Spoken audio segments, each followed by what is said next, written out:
Welcome back everyone to another episode of History Now. On today's show I'm delighted to welcome Dr. Hilary Dully. Hilary is a documentary filmmaker and academic whose new edited publication On Dangerous Ground, a memoir of the Irish Revolution by Máire Comerford is out now from Lilliput Press.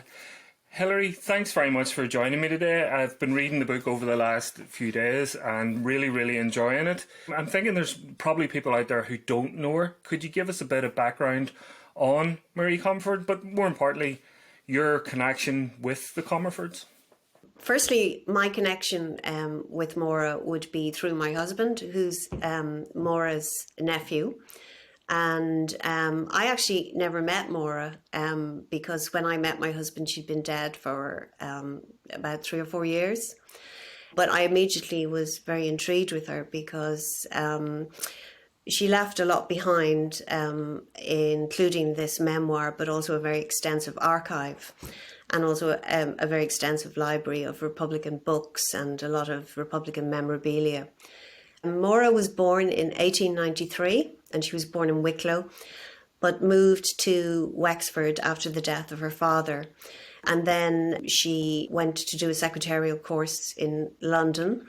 And it was in London really that her political awakening began. And of course, at that time, Home Rule was a very big issue. And she was a pupil in the secretarial course, which was run by what she describes as a rather fierce unionist woman. So she used to read Carson's speeches out for their shorthand and typing exercises, and used to pick on Mire, who was the only Catholic in the course. And so she began to look at Irish history and question, I suppose, what was going on at that time in terms of Home Rule, and began to become very interested. Returned to Wexford, became involved, joined Sinn Fein, joined Comerfords. She was in Dublin during the 1916 Rising, but not actually participating. But she has a very kind of interesting witness account of that. And again, that was very important in her politicisation as well. And then during the War of Independence, she was working for the historian Alistopher Green. So she was really at the heart of the revolution. And then took the anti-treaty side in the Civil War. Was very involved during the Civil War, doing dispatch work, working all over the country. And then I suppose after that she was quite disillusioned at the end of all of that. And she remained a very staunch Republican all her life, wrote her memoir of the revolutionary period, and continued to work in the Irish press until she retired in the 60s. Hilary, she had written a memoir, and I'm really struck by it. Like such a, obviously she's a background in this, but it's so well written and it's so vivid. Why did she not publish it? It did require quite extensive editing. I think one of the problems really was that she was writing and rewriting it for many years, and she was getting a lot of input from different people. Probably also because the role of women at that time was not considered to be as important as it is now, and that's really down to work by marvellous female historians like Margaret Ward, Sinead McCool. A lot of historians worked very hard to bring the women's story back in to the history of the time. But she did work to have it published, but unfortunately it just was never published during her lifetime. Hilary, when did you come across it? And can you tell us a bit about that, how you came across it and why you thought this story needs to be told? I first came across her memoir very early on in the late 1980s. And at that stage, I suppose I was really fascinated by her story. But I suppose life got in the way, and I went back to it in 2016 and decided that this was the right time, coming up to the centenary of the revolutionary period. There was many different versions of the memoir. As in, there was a version that she deposited herself in the UCD archives. But then in her own archive, there was a load of other material, separate chapters that she'd got rid of at certain times. And so I began the process then of gathering all the material together.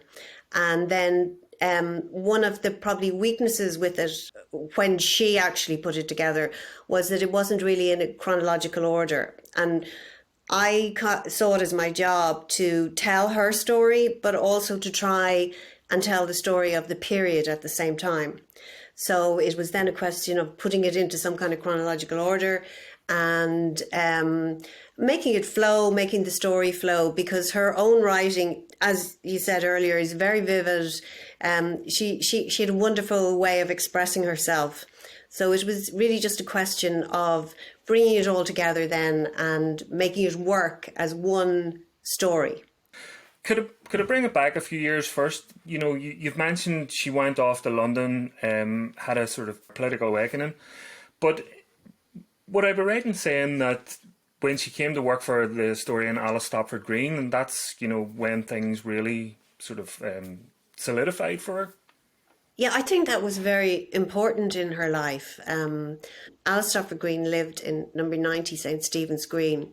So all the important buildings, all like in Harcourt Street, the Sinn Fein offices, you know, they were all around the corner from her.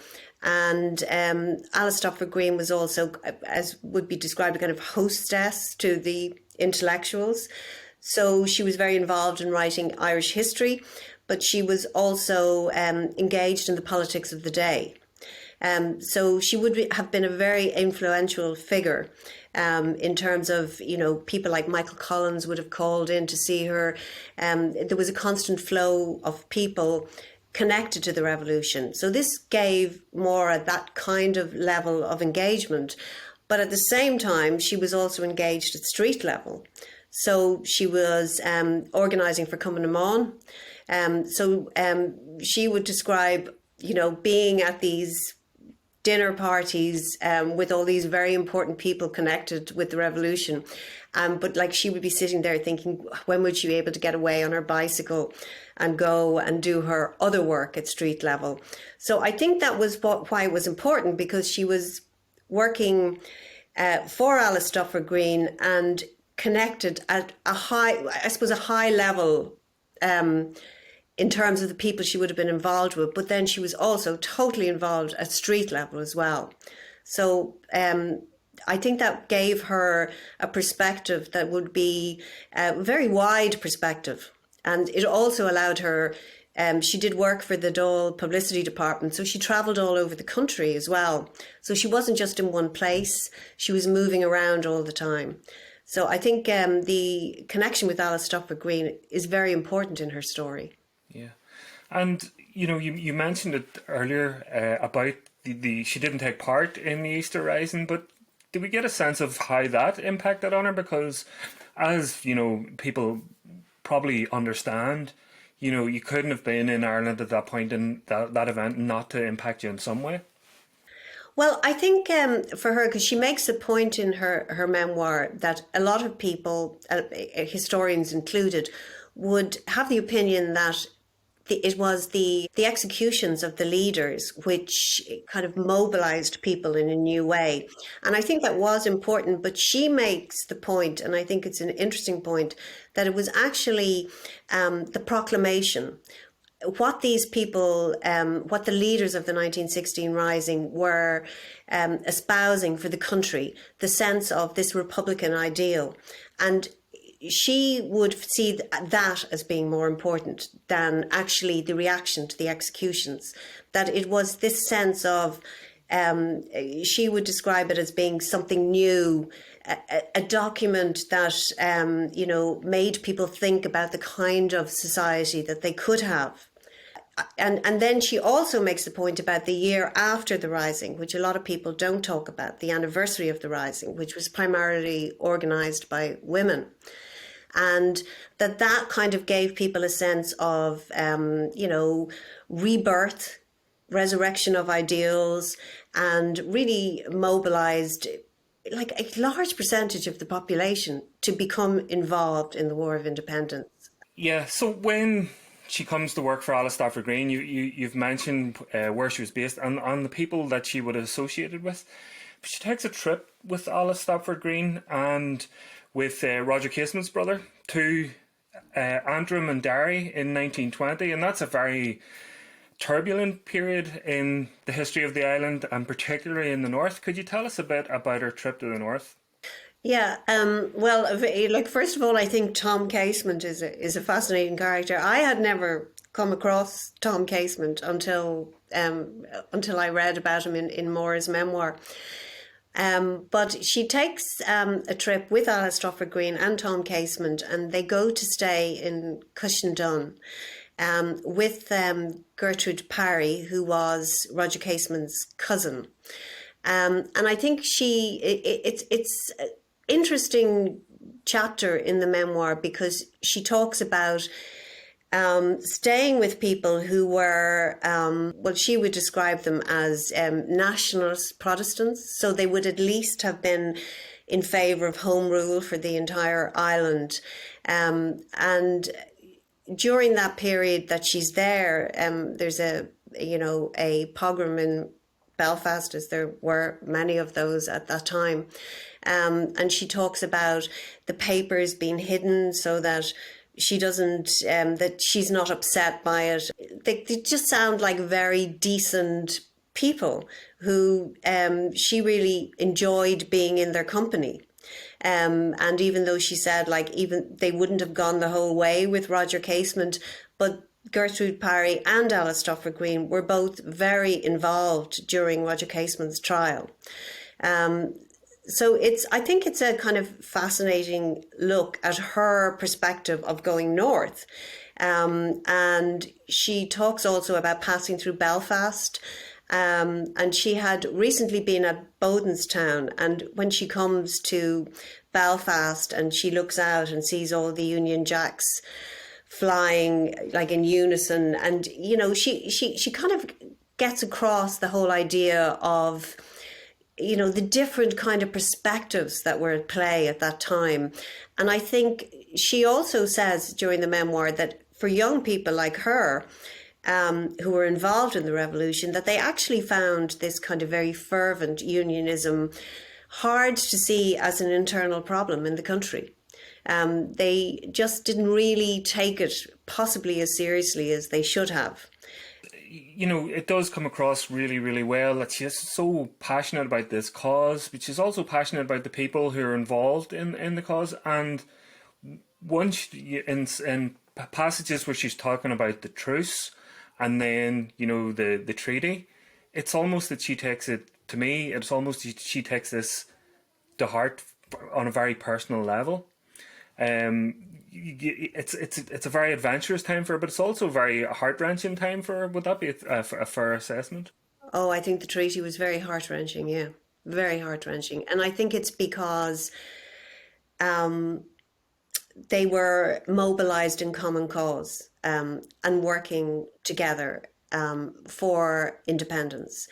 And the belief that this was a completely united movement. But of course, there were all kinds of people involved in the independence movement, and their politics was probably not the same, but they were united, looking for independence for the country. And when that fell apart, and people who were her former comrades became effectively her enemies, I think that's just a huge tragedy. I think the Civil War was a huge tragedy, particularly because of how united they all were prior to that in common cause. And yes, she did. It is quite heart-wrenching reading about, the kind of gradual realization of what was happening, the sense of, who was your friend, who was your enemy, former friends, people leaving Comerfords, even though Comerfords actually was the one, as she said, the Republican organisation who voted decisively against the treaty. I think it's really kind of heart-wrenching to read that account from someone who was there on the ground and kind of experienced it kind of personally, as you said. It's it's both a political betrayal, but it's also a personal betrayal. Yeah, and when you go on to the first sort of shots of the Civil War around the forecourts, when the anti-treaty forces take over the forecourts, Moira is there. Can you tell us a bit about that? There's also, when she's talking about the forecourts, is really, really fascinating to me, is that she's talking about what's going on in Ireland in a global context, with what's going on post-Russian Revolution. I found that a really fascinating insight from somebody there at the time, because it's not something that you come across all that often. Yeah, I actually was very taken with that myself, because I don't think the Irish, the Civil War in particular, is very often put in a global context. And there was this kind of, I think she uses the word red scare. There was this sense that the Russian Revolution had happened, and that, there was a global sense that, well, we don't want this kind of like happening everywhere. In terms of her being in the forecourts, I just loved the kind of intimacy of what she talked about, and how vivid it was, that sense of you could almost see her in the building. And, even just talking about the other women, and, going around with the tea and the bread, having these conversations, meeting Liam Mellows, and him saying, kind of accepting that it was over in a way, and that it wouldn't come back, that the sense of the revolutionary sense in Ireland wouldn't come back. And she was asking him, would it be for 5 years, 10 years? And he said, no, not in our time. All we can do is just hand on the flame. And they're just lovely little vignettes like that, of just the sense of being there and what was happening. And I personally just could see it, could see her there and understand how it felt to be there. And then, of course, at the end, she walks out during the surrender, but she decides that, well, no, I've more to do. And she went on up to the Hammond Hotel after that. So she was involved almost up to the end during that fighting in Dublin. And she does eventually get arrested, and she's imprisoned in Mountjoy, where she goes under a lot of harsh treatment. She's actually shot there, isn't she? Yeah, the treatment was very harsh, but I think they were also very non-compliant. And these women were very, it's one of the things that I found fascinating, with just how they were not going to be cowed. All the time, they just wanted to fight back. They fought back against the system.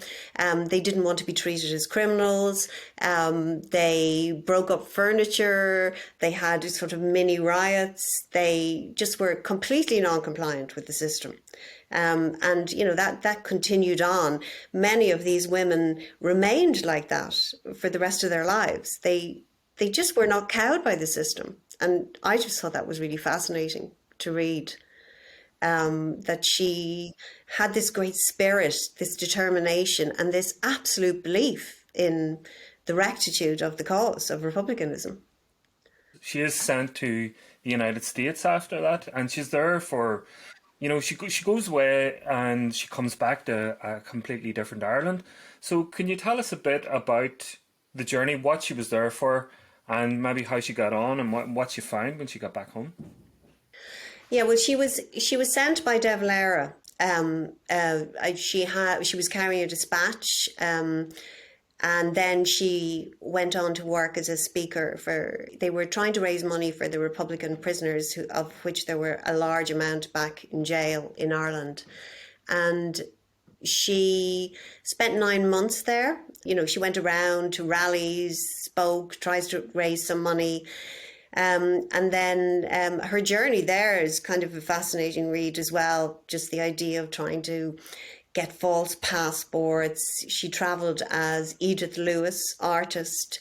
getting visas, arriving in the States and no one being there to meet her, and all those kind of little incidental things that you mightn't think about in terms of the difficulties that they were experiencing. It just wasn't like a normal journey. She was, as she says, partly on the run. And when she returns, it's a very disillusioning time. She returns with arms in her suitcase, which her American friends had insisted that she take back. But when she gets back, she realizes, well, the war is over.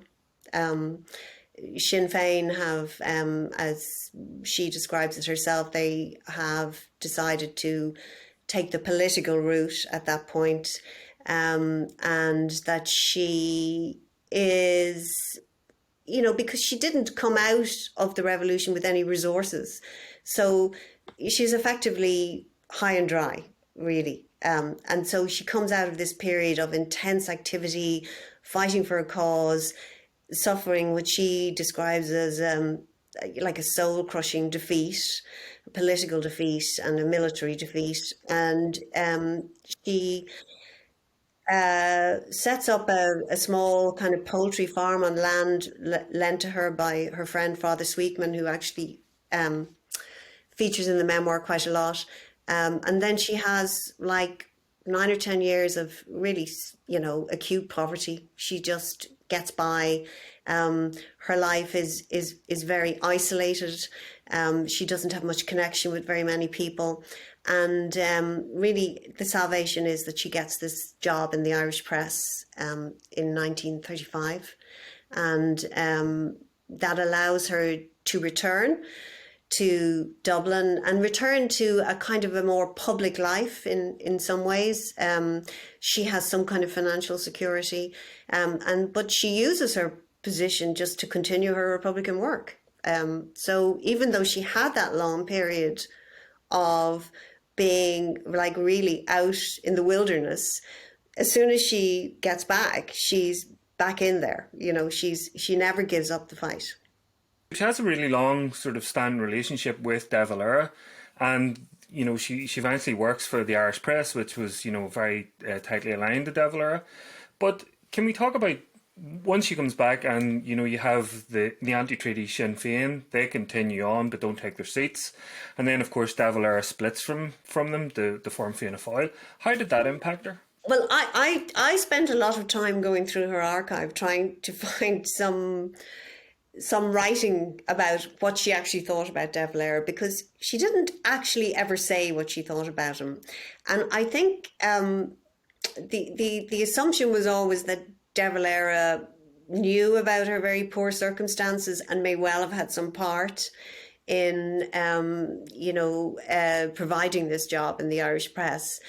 I think she probably had a very ambiguous relationship with them, but essentially most people like Máire, who remained very strong Republicans, and a lot of them would have been women, they just felt utter betrayal about what De Valera did in 1926. I just think the sense that he capitulated something that they had all agreed could never happen, and he had, mastered kind of taking control of the anti-treaty forces during the Civil War. And then, a few years later, when you would think that they would remain united, that actually there was a further split. And so that really meant that an awful lot of people, you can understand it on a lot of levels, because people probably were so weary at this point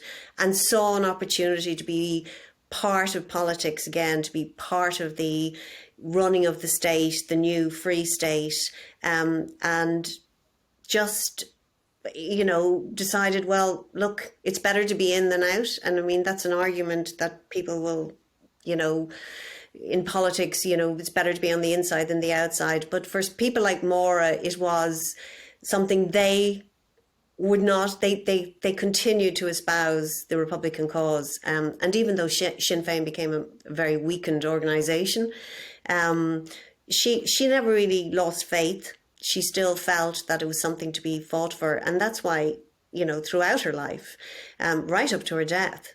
She became very involved in, northern politics as well, and, always lamented partition up until the very end. Yeah, so just to draw things towards the end of her life, and it's a very important section of the book that you write it, sort of the postscript on her later life.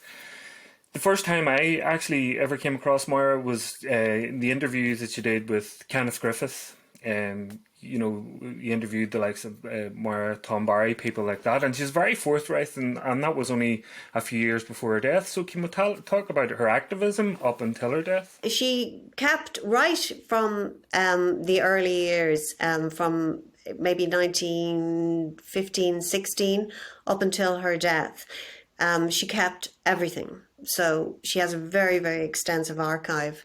And she remained very involved in politics, Republican politics, up until her death.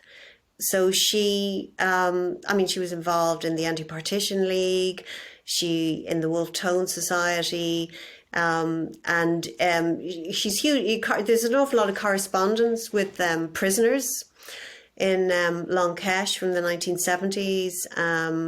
She was also very involved in the 30s and 40s. And again, there's extensive correspondence with prisoners. She would visit prisoners, and she remained a very strong activist up until the very, very end. So she never lost faith. And I think she always believed that it was a fight worth fighting, and that it shouldn't be just the status quo, the Free State, partition, that these things should not be accepted, and that there was always more to do to try and change things. It's a wonderful book, and the way you have contextualized it, and Margaret Ward, who you mentioned before, provides the forward for it. It really ties the whole thing together. Can you tell our viewers where they can find it? Hopefully in all good bookshops, but it can certainly be ordered online, direct from Lilliput, the publishers, or from any of the other online sellers like Kenny's, for example. So it should be available quite widely. And I just would like to just finally say, I think that the importance of this in terms of the historical context is that it's the story of a woman who had her boots on the ground, basically. And I think that's probably a first. But it also is very instructive about the role of women in all kinds of ways, including just keeping house for the Republic, putting people up. And so I suppose what I'd like to say is I think there were so many amazing women and men, obviously, as well. But I think that this book helps to tell their story as well as telling her story. And I have a copy here, On Dangerous Ground, a memoir of the Irish Revolution by Máire Comerford, and edited by yourself. Hilary, thanks very much for joining me. I really enjoyed speaking with you, and congratulations on the book. Okay, thank you very much, Barry.